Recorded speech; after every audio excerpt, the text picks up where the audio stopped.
মাথায় ঢুকবে? বসো বাবা, প্ল্যানটা বুঝছেন? শুধু একটা থিওরি, দুইটার দরকার নাই তো, শুধু একটা থিম। দেখেন, সংশয়বাদী, অস্বীকারী আর সংশয়বাদী দুইটাই খতরনাক।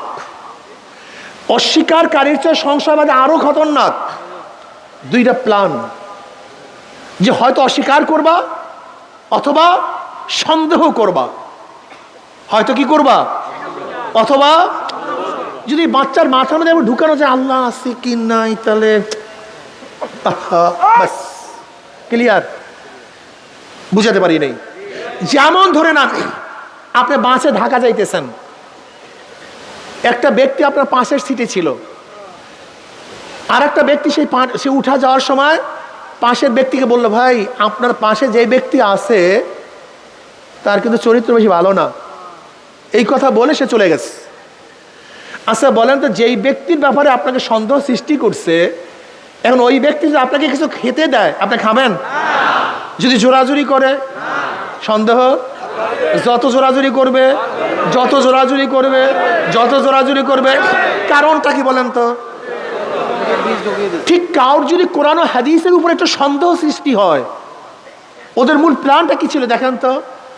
নবী আলাইহিস সালাতু ওয়াস সালাম আল্লাহর প্রেরিত কি প্রেরিত না? কোরআন কি আল্লাহর কিতাব কি কিতাব না? তা আমরা কি আদম থেকে না? ব্যাস, এই সন্দেহ। বিশ্বাস করেন অথবা নাই করেন, এখানে যারা মুসল্লি আছেন, এর মধ্যে হাজারো মুসল্লি আছেন সংশয়বাদী। সংশয়বাদী, অনেক মুসল্লি সংশয়বাদী। আল্লাহকে সেজদা দেয় কিন্তু সন্দেহ, রোজা রাখে সন্দেহ, ইবাদত করে সন্দেহ, সংশয়বাদী। অনেক মানুষের মনের মধ্যে সংশয় ঢুকছে যে আসলেও কি না কি।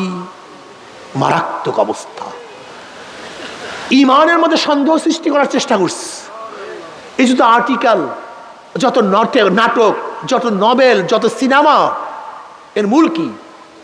আমাদের ইমানের উপরে আঘাত করা, আর কিচ্ছু না। শুধু ইমানের উপর আঘাত করো। আপনি ভাবছেন আপনি নামাজ পড়তেছেন কিসের বলে জানেন? ইমানের কারণে।